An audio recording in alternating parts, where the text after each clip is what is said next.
Hello बच्चों, कैसे हैं आप लोग? तैयारी हो गई है अब कंप्लीट? चलिए अब 1 तारीख से बायो वाले भी स्टार्ट हो जाएंगे, एग्ज़ाम शुरू। बिल्कुल, चलिए बहुत अच्छी बात है। आप लोग तैयारी तो हो ही गई होगी लगभग, लेकिन फिर भी अगर कुछ लोगों का केमिस्ट्री अगर बाकी होगा, बचा हुआ होगा, थोड़ा बहुत भी डाउट वगैरह जो भी हो आप पूछो, बेझिझक पूछ लो, व्हाट्सएप पे पूछो, ठीक है। आप लोगों को तो पता ही है सारा, ठीक है। तो जहाँ भी कोई दिक्कत आ रहा है आप आराम से पूछ सकते हैं। और अभी अगर हम देखते हैं, बात करते हैं इनऑर्गेनिक केमिस्ट्री का। कुछ क्वेश्चन आपको दे रहा हूँ मैं, सिलेक्टेड क्वेश्चंस, ठीक है। सिलेक्टेड क्वेश्चन में इनऑर्गेनिक के लिए अगर आप ध्यान दोगे, जो बच गया अगर पूरा कंप्लीट कर लिए हैं तो बहुत अच्छी बात है। जो नहीं कर पाया उनके लिए मैं बता रहा हूँ, ओके।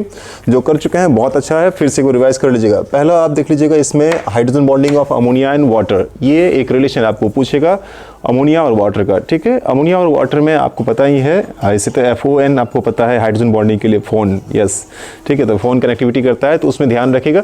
तो हाइड्रोजन बॉन्डिंग के रिलेटेड क्या पूछ सकता है, जैसे कि बॉइलिंग पॉइंट, ठीक है। बॉइलिंग पॉइंट अमोनिया का ज़्यादा होता है फॉस्फिन से, या फिर बॉइलिंग पॉइंट वाटर का ज़्यादा होता है H2S से, या H2S आपका लिक्विड फॉर्म में एग्जिस्ट करता है, वाटर आपका लिक्विड फॉर्म में एग्जिस्ट करता है H2O, ठीक है। H2S आपका गैसेस फॉर्म में आ जाता है। तो H2O लिक्विड फॉर्म में आ जाता है, जबकि H2S से वो कम मोलर मास का है, फिर भी वो लिक्विड फॉर्म में कैसे आ गया? तो ड्यू टू हाइड्रोजन बॉन्डिंग, ठीक है। अमोनिया आपका हाइड्रोजन बॉन्डिंग कर रहा है, फॉस्फिन नहीं कर पाता है। तो फॉस्फिन हाई मोलिकुलर मास होने के बाद भी, मोलर मास ज़्यादा होने के बाद भी, उसका मोलर मास ज़्यादा होने के बावजूद भी उसका बॉइलिंग पॉइंट जो होगा वो अमोनिया से वो कम हुआ करता है। अमोनिया का बॉइलिंग पॉइंट ज़्यादा, इवन अमोनिया आपका लिक्विड फॉर्म में एग्जिस्ट कर जाता है, ठीक है। तो ये चीज़ आप ध्यान रखिएगा, हाइड्रोजन बॉन्डिंग का कॉन्सेप्ट, ठीक है। इस पे क्वेश्चन आ सकता है आपको। दूसरा चीज़ जो आपको आ सकता है, ये अगर बॉन्ड एंगल कंपैरिजन अमोनिया, ये पूछा भी गया है ना, फॉस्फिन और फॉस्फोनियम में, ओके। तो PH3 और अमोनिया और इसका फॉस्फोनियम, देखो यहाँ बड़ा ध्यान से देखना, ध्यान रखना क्या कि NH3 आपका यहाँ पे वेस्पर थ्योरी लगाते हैं हम लोग, ठीक है। तो lone pair bond pair repulsion करते हैं, तो उसके अकॉर्डिंग ये पिरामिडल आपका ट्रायंगुलर पिरामिडल शेप का हुआ करता है, टेट्राहेड्रल स्ट्रक्चर, ओके। तो बॉन्ड एंगल उसके अकॉर्डिंग 109.5 होना चाहिए, लेकिन एक लोन पेयर आने के चलते बॉन्ड एंगल इसका कम हो जाता है, ये आपको पता ही है, ओके। इस तरह का हम लोग स्ट्रक्चर बनाते थे, याद होगा, नाइट्रोजन के लिए, अमोनिया के लिए। तो ये बॉन्ड एंगल जो था 109.5 से कम हुआ करता है, ठीक है। आपको पता ही है 107.5 ले लेते थे, 107, आप ध्यान रखिए 107.5 ले लेते थे हम लोग, ठीक है। वैसे NCERT बुक में 107.8 भी दिया हुआ है आपका बुक में, ठीक है। तो 107 ले लेते हैं, कोई 107.5 लेते हैं। बस ध्यान रखना है आपको, ये कितना है, 109.5 से कम है, ओके। तो 109.5 से 107 जनरली लिखा करते हैं, ओके।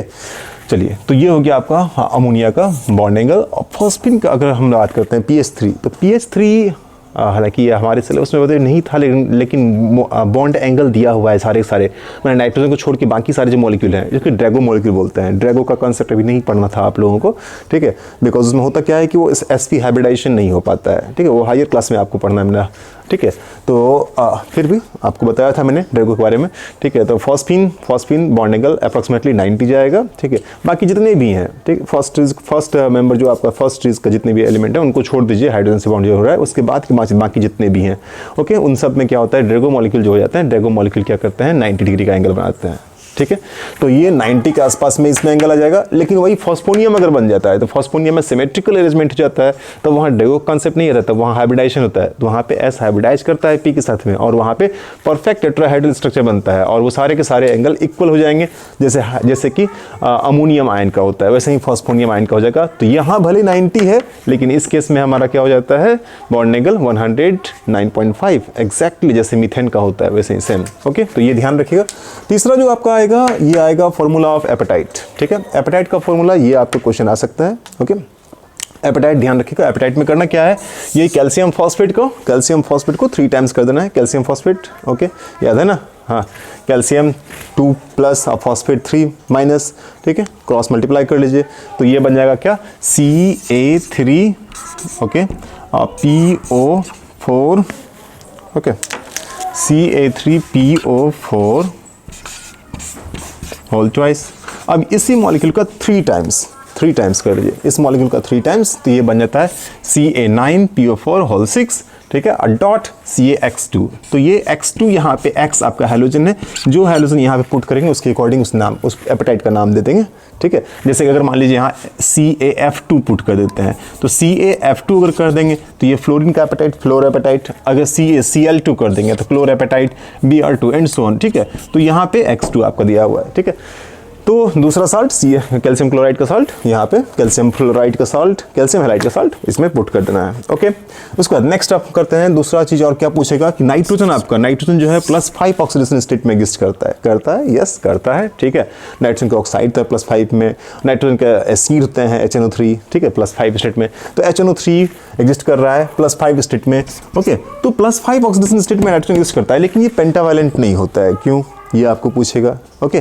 तो पेंटावैलेंट क्यों नहीं होता है, यस क्योंकि इसमें कितने हैं ऑर्बिटल्स, यस वैलेंस इलेक्ट्रॉन भले 5 है इसके पास, तो वैलेंस इलेक्ट्रॉन 5 है, तो उसके अकॉर्डिंग ये क्या करता है +5 ऑक्सीडेशन स्टेट शो कर देता है। लेकिन अगर इस पेंटावैलेंट नहीं होना, पेंटावैलेंट क्यों नहीं हो पाता है, क्योंकि इसके पास ऑर्बिटल जो अपने पास है 4 ही है, एक S का और 3 P का। तो 3 P और 1 S, total number of orbitals के पास जो वैलेंस शेल में होंगे 4, ठीक है। तो 4 ऑर्बिटल होने के चलते मैक्सिमम बॉन्ड अगर बना पाएगा तो 4 ही बना पाएगा, ठीक है। 5 वैलेंसी शो नहीं कर पाएगा, 5 बॉन्ड बना नहीं पाएगा। दैट्स वाई ये आपका मैक्सिमम करता है, टेट्रा वैलेंस शो करता है, ठीक है, अमोनियम आयन में, ठीक है। जनरली आपका ट्राइवैलेंट हुआ करता है एक लोन पेयर के साथ में। हाँ चलिए नेक्स्ट आपका N2 जो है आपका वो लेस रिएक्टिव, काफ़ी सिंपल सी बात है, 10th में भी पढ़े थे, लेकिन हाँ बिहार बोर्ड में पूछ सकता है ये क्वेश्चन, ठीक है। तो यहाँ पे अपने अकॉर्डिंग आप आंसर कीजिएगा, जितने आपके पास कैपेसिटी है उसके अकॉर्डिंग अपना, ठीक है, एक्सप्लेन करिए। N2 is less reactive, okay, और behaves like inert gas, okay. तो ये नाइट्रोजन जो है आपका, ये आपका इनर्ट गैस के जैसा बिहेव करता है, ठीक है। तो इनर्ट गैस के साथ बिहेव करता है, क्यों करता है ऐसा, ये कम रिएक्टिव क्यों है, क्योंकि नाइट्रोजन नाइट्रोजन के बीच में ट्रिपल बॉन्ड होता है, यस बहुत ही स्ट्रॉन्ग। तो ये हम लोग पढ़े हुए हैं, नाइट्रोजन नाइट्रोजन के बीच में काफ़ी स्ट्रॉन्ग ट्रिपल बॉन्डिंग, ठीक है। ट्रिपल बॉन्डिंग के चलते काफ़ी क्लोज आ जाता है, और लोन पेयर जो इसके होते हैं, ये लोन पेयर अदर साइड इस तरह से हो जाएंगे ना, ठीक है। तो लोन पेयर रिपल्सन भी नहीं आना है, क्योंकि यहाँ पे हाइब्रिडाइजेशन की बात करेंगे तो ये तो sp हाइब्रिडाइज हो जाएगा ना, यस, ठीक है। तो ये लोन पेयर इस तरफ में, लोन पेयर इस तरफ में, ऐसे ऐसे हो जाएगा, ठीक है आपका, ठीक है। कम से कम रिपल्सन है लोन पेयर के बीच में, तो ये ओवरलैपिंग भी काफ़ी अच्छा होता है इसका, सिग्मा एंड 2 पाई। तो टोटल 3 बॉन्ड, 1 सिग्मा और 2 पाई, काफ़ी ज़्यादा extent of overlapping. Small size होता है नाइट्रोजन का, पता ही है। तो ये डिस्टेंस ऑफ सेपरेशन काफ़ी कम हुआ का, बॉन्ड लेंथ काफ़ी छोटा हो जाता है, बॉन्ड लेंथ बहुत कम होने के चलते इसमें अट्रैक्शन काफ़ी स्ट्रांग हुआ करेगा, इसलिए इसके बॉन्ड को ब्रेक करना बहुत ही मुश्किल होता है। दैट्स वाई इसकी बॉन्ड एंथैल्पी काफ़ी हाई हो जाती है और इसको बॉन्ड को तोड़ना बहुत मुश्किल है, ठीक है। इसलिए इनर्ट केस के साथ बिहेव करता है, ओके। जनरली इनके रिएक्शंस भी एंडोथर्मिक रिएक्शन हुआ करते हैं, ओके। चलिए देखें, तो ब्राउन रिंग टेस्ट की बात करते हैं। ये एक आपका इंपॉर्टेंट क्वेश्चन आपका निकल रहा है इस पर टॉपिक, ठीक है। Brown ring test, brown ring test ये आ सकता है। ब्राउन रिंग टेस्ट के लिए आपको फॉर्मूला जो है वो ध्यान रखिएगा, ठीक है। क्या होता है आपको दिया हुआ है, बुक में दिया हुआ है, एक बार रीड कर लीजिएगा, छोटा सा टॉपिक है, काफ़ी सिंपल सा, ठीक है। फॉर्मूला याद रखिएगा आप, ओके। चलिए नेक्स्ट देखते हैं इसमें होम सिग्नल और स्मोक स्क्रीन। ये आपको एनसीईआरटी बुक में यूजेस में लास्ट में आपको दिया हुआ है, ठीक है। फॉस्फिन वगैरह जब पढ़ाया गया तो उसमें बीच में यूजेस में दिया गया होल सिग्नल और स्मोक स्क्रीन बनाने के लिए, ठीक है। तो वहाँ पे आपको वो दिया हुआ है, वो भी आप देख लीजिएगा एनसीईआरटी बुक से, ठीक है। एक ये इंपॉर्टेंट आ रहा है। नेक्स्ट आपका ये जो एक टेबल आपको दिया हुआ है एनसीईआरटी बुक में, ऑक्सो एसिड्स ऑफ फॉस्फोरस, ठीक है। तो फॉस्फोरस के जो ऑक्सो एसिड्स दिए हुए हैं वो सारे के सारे देख लीजिएगा एक बार। ऑक्सीडेशन स्टेट उसका क्या होता है, उसमें कितने हाइड्रोजन आपका रिप्लेसेबल है, जो कि जिसको हम लोग बेसिसिटी ऑफ एसिड कहते हैं, ठीक है। तो वो देख लीजिएगा, जैसे आपको बताया था मैंने फॉस्फोरस एसिड का, फॉस्फोरिक एसिड का, ठीक है। तो फॉस्फोरस H3 होने के बाद भी उसमें क्या होता है कि 3 हाइड्रोजन वो रिप्लेस नहीं कर पाता है, क्योंकि तीनों हाइड्रोजन ऑक्सीजन से अटैच नहीं हुआ है, उसमें 2 ही हाइड्रोजन ऑक्सीजन से अटैच है, 1 हाइड्रोजन डायरेक्ट फॉस्फोरस से अटैच है। तो उसका बेसिसिटी जो होता है वो 2 ही हुआ करता है, 3 हाइड्रोजन है लेकिन बेसिसिटी 2 होता है। तो ये ध्यान रखिएगा, ठीक है। फॉस्फोरस रहेगा, चाहे यहाँ पूछे चाहे ऑब्जेक्टिव में पूछ दे, कहीं ना कहीं वो पूछ देगा आपको, ठीक है।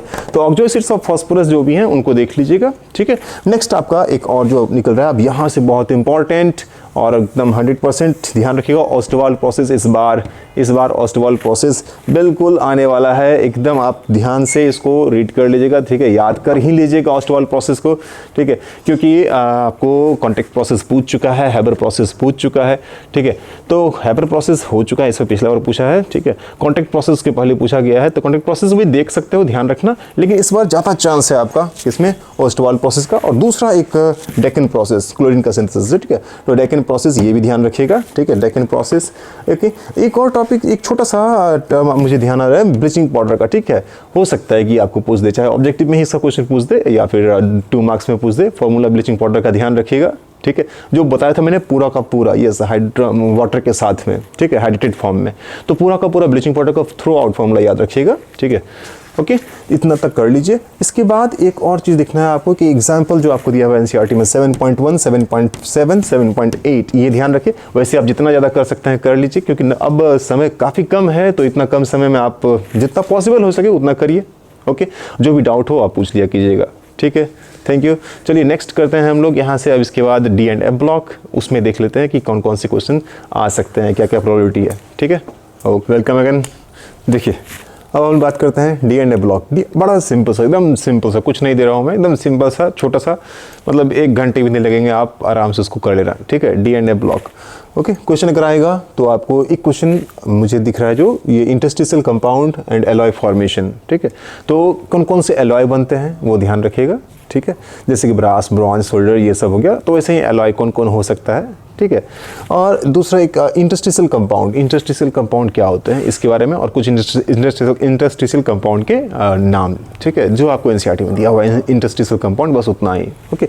मतलब मेटल के साथ में जो कुछ नॉन मेटल को हम लोग मिला देते हैं उसकी स्ट्रेंथ को इंक्रीज करने के लिए, ठीक है, उसको सुपर कंडक्टर बनाने के लिए, इन सब के लिए, ओके। तो वो ध्यान रखिएगा। नेक्स्ट एक और ये चीज़ मैंने बार बार सेवरल टाइम्स में मैंने क्वेश्चन भी दिया है आपको, और जब से पढ़ा रहा हूँ तब से मैं कह रहा हूँ, बस यही 2 चीज़ ध्यान रखना है। कौन कौन सा? KMnO4 एंड K2Cr2O7, दोनों के रिएक्शन एक ही टाइप के हैं। दोनों आपका पता है कि ये दोनों के दोनों स्ट्रॉन्ग ऑक्सीडाइजिंग एजेंट हैं। खुद मैक्सिमम ऑक्सीडेशन स्टेट में है, मैग्नीज यहाँ +7 में, क्रोमियम यहाँ +6 में। तो ये दोनों अपने आप को रिड्यूस करेगा रिएक्शन में और ये दूसरे को ऑक्सीडाइज करेगा। तो स्ट्रॉन्ग ऑक्सीडाइजिंग एजेंट हैं, ठीक है। तो ये हमेशा किसी न किसी को ऑक्सीडाइज करेगा, ठीक है। तो ऑक्सीडाइज करने का काम जिसमें आयोडाइड का दिया हुआ था आयोडीन में, ऑक्सलेट का दिया था CO2 में, इस तरह से आप ध्यान रखिएगा।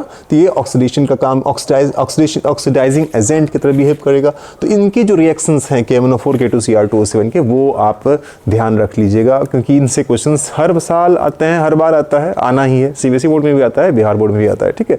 तो ध्यान रखिएगा, तो ये आप ध्यान रखिएगा। नेक्स्ट एक F ब्लॉक से ज़्यादा कुछ नहीं दिख नहीं रहा है। जैसे सिंपल सा क्वेश्चन पूछ दिया था आपका कि max most stable oxygen state +3 वाला, वो पूछ दिया था। तो उसी तरह से छोटा सा एक हो सकता है। तो लेंथेनाइट कॉन्ट्रैक्शन से एक सवाल आ सकता है आपको, लेंथेनाइट कॉन्ट्रैक्शन F ब्लॉक्स में पूछ सकता है, ठीक है।